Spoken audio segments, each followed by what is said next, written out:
Good morning po. Tayo po'y mag-aral ng salita ng Diyos. John chapter 5 verse 14. Pagkatapos dito, nakita ni Jesus sa loob ng templo ang lalaki at sinabihan itong, "Magaling ka na ngayon. Huwag ka nang gumawa ng kasalanan at baka masahol pa riyan ang mangyari sa iyo." Sin and breakthrough. Pag-usapan natin ngayon yung kaugnayan ng kasalanan sa breakthrough na dapat na-experience nating mga believers ngayon. So, sa ating kwentong tinatalakay, makikita po natin na itong lalaki for 38 years ay paralyzed. Gumaling siya sa kanyang karamdaman. Nakaranas siya ng breakthrough. Kaya lang, mapapansin nyo dito sa verse 14, makikita natin yung dahilan ng kanyang karamdaman. Sabi rito ng Panginoon, "Magaling ka na ngayon, huwag ka nang gumawa ng kasalanan at baka masahol pa riyan ang mangyari sa iyo." So may kaugnayan ba talaga ang kasalanan sa karamdaman? Meron po, kasi sabi sa Proverbs chapter 28 verse 13, "He who conceals his sins does not prosper." Kapag ang isang tao po'y nagkasala, meron po yung consequences.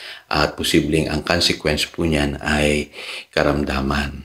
Kaya lang may tanong tayo, paano naman yung mga taong nakikita kong matino naman, o sabihin natin di naman gumagawa ng masama, bakit pinahihirapan pa rin sila ng karamdaman o ng mga problema? At alam niyo po, tatapatin ko kayo, may mga tao naman na sabihin natin hindi gumagawa ng masama sa buhay na ito, matitino, sabihin na natin mababait pero sila'y hiwalay kay Kristo, At kapag ang isang tao po ay hiwalay kay Kristo, hindi nila nararanasan yung breakthrough sa kanilang buhay. Kasi sa Galatians chapter 3 verse 13, tanging ang Panginoong Hesus lamang po ang mag-aalis po sa atin sa sumpa ng kasalanan. Kami nga po nung bata ako, nagtatanong ako. Kasi sinasabi ko, hindi naman kami masamang tao. Matino naman yung pamilya namin, hindi kami gumagawa ng masama sa kapwa. Pero bakit hindi kami tinatantanan ng karamdaman? Laging merong may sakit sa amin. Masyado kaming pinahihirapan ng karamdaman. At hindi lang yan, lagi kaming alipin po ng kahirapan, ng poverty, lagi kaming baon sa utang, Pero alam niyo po, nung nakakilala ang nanay ko sa Panginoon, sa pamamagitan ng isang radio ministry, may pastor po na nangangaral noon sa radyo. Ang unang-una pong naranasan namin ay yung pong kagalingan. Yung nanay ko po, lahi po sila ng cancer, Pero yung nanay ko po gumaling sa kanyang karamdaman. At hanggang ngayon, buhay siya at malakas. Siya po ay more than 80 years old na. Ako rin po gumaling sa aking karamdaman nung nakilala ko ang Lord. At nakita ko po, unti-unti po na umayos yung aming buhay. Umangat po yung aming buhay, nag-prosper po kami. Na dati hirap na hirap kami, nakatira lamang kami sa isang silong. At doon po ay pinahihirapan kami ng karamdaman at ng kahirapan. Pero nung nakilala namin ang Lord, nabago po yung aming buhay. Umayos po yung aming buhay, gumaling po kami sa aming mga karamdaman.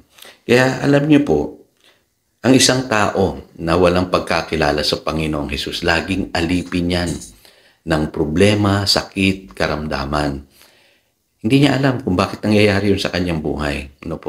Kasi may kapangyarihan pa ang diablo sa kanyang buhay kung siya ay hiwalay kay Kristo. Kaya by faith, dapat ang isang tao ay ma-deliver. Sa sakit, sa kahirapan, sa mga problema ng buhay, kung siya ay mananalig sa Panginoong Hesus. Ngayon, may mga tao naman na kaya talaga sila pinahihirapan ng buhay ay dahil sa kasalanan. Naalala ko, may isa po akong kaibigan. Nakakilala siya sa Lord. Binago ng Lord yung kanyang buhay. At dati hirap na hirap siya sa buhay. Ang nangyari po ay na-promote siya.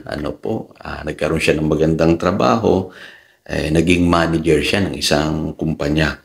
Kaya lang at one point ng kanyang buhay, nakagawa siya ng matinding kasalanan at hindi niya ito pinagsisihan. Alam niyo po, ang nangyari, nung minsan nagkita kami, sabi niya sa akin, 2 beses na akong naaaksidente. Nabalian siya ng buto. Ano po? Pinipilit ko ipaliwanag sa kanya na dapat manumbalik siya sa Lord. Kaya lang, alam niyo po, hindi natin hawak ang puso ng isang tao. Kaya nung naghiwalay kami, nagbabackslide pa rin po siya, nananatili siya doon sa kanyang kasalanan.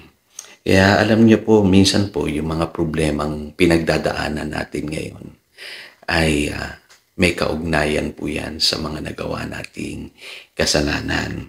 Kaya dapat po ay ma-deliver muna tayo doon sa mga pagkakamaling nagawa natin o paulit-ulit na pagkakamaling nagawa natin para po tuloy-tuloy yung experience po natin ng breakthrough sa ating buhay. Ano po? Alam niyo po, kung tayo pinagaling na ng Panginoon o pinromote na ng Panginoon sa buhay, inangat ng Panginoon yung ating buhay, binago ng Panginoon yung ating buhay, dapat mas lalo tayong mapalapit sa Kanya para ma-experience po natin talaga palagi yung breakthrough.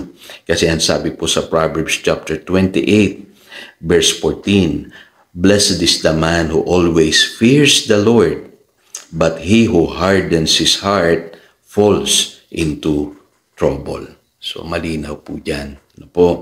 Na yung taong namumuhay sa kasalanan, hindi sila makakaranas ng breakthrough. Kaya paalala po ito mga kapatid, kung tayo pinagpala na ng Panginoon, pinagaling, binago ng Panginoon, mamuhay na po tayo ng malaya sa kapangyarihan ng kasalanan.